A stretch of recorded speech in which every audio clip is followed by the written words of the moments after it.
Never start a crochet video by showing off the finished piece. That's the mistake almost every beginner channel makes, and it's costing them viewers in the first 10 seconds. Because here's the truth. The finished piece isn't what hooks someone. It's the promise that they could make it too, today, with yarn they probably already have in a drawer somewhere. So let's talk about that promise. If you've ever scrolled past 100 crochet patterns thinking, that looks way too advanced for me, today is going to change that. I'm about to show you some of the most stunning handmade crochet ideas out there, and every single one of them is easy enough for someone who barely knows the difference between a single crochet and a double crochet. Here's what they don't tell you about easy crochet patterns. Easy doesn't mean boring. Easy doesn't mean plain. Some of the most jaw-dropping pieces you'll ever see, the kind that get thousands of likes on Pinterest, are built from just 2 or 3 basic stitches repeated in a clever way. The stitch isn't what makes something look impressive. The pattern, the color choices, and the finishing touches are what do the heavy lifting. And once you see that, you'll never look at a beginner label the same way again. Let's start with something that surprises almost everyone: the chunky knit look blanket. People assume this needs knitting needles, but it doesn't. Using a large crochet hook and a soft, bulky yarn, you can create that same thick, cozy, Instagram-famous blanket using nothing but basic single crochet stitches worked in rows. The texture comes from the yarn itself, not from anything fancy you're doing with your hands. A few hours of relaxed, repetitive stitching, and you end up with something that looks like it belongs in a high-end home goods store. Next, think about granny square tote bags.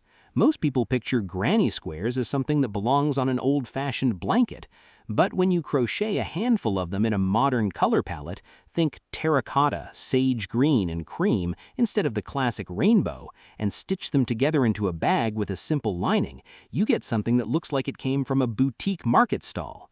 The technique is beginner level. The styling is what elevates it. Then there's the Amigurumi keychain trend.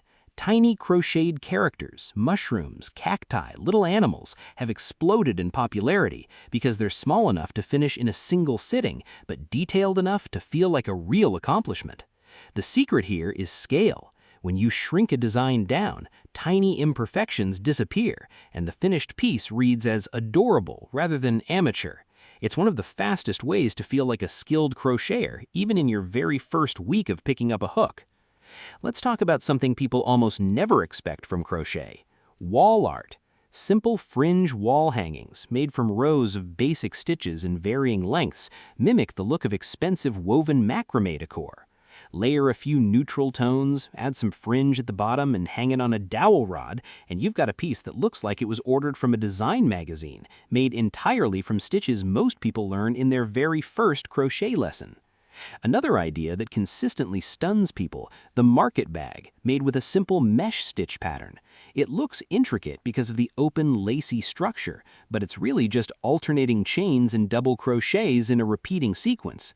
Once you memorize the 4-row repeat, your hands move almost automatically, and you end up with a bag that looks like couture but took less effort than a scarf. Speaking of scarves, let's bust a myth. A lot of people think scarves are boring starter projects, but a scarf made with a textured stitch, like the basket weave or the moss stitch, transforms instantly from beginner-looking into something that resembles a designer piece.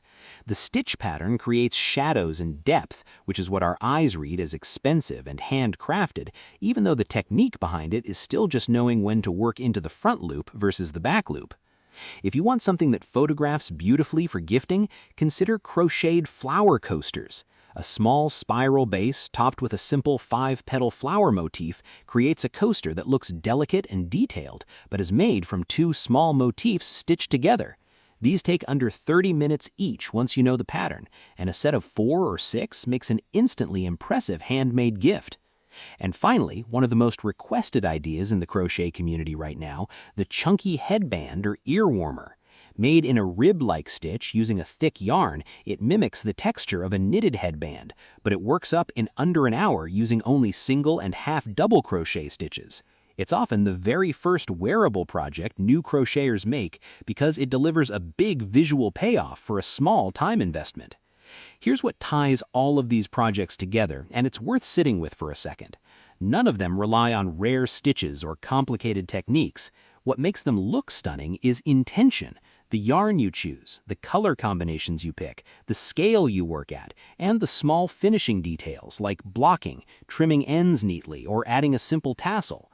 Once you understand that presentation and material choice matter just as much in stitch complexity, you stop feeling intimidated by impressive crochet, and you start seeing it as something completely within reach.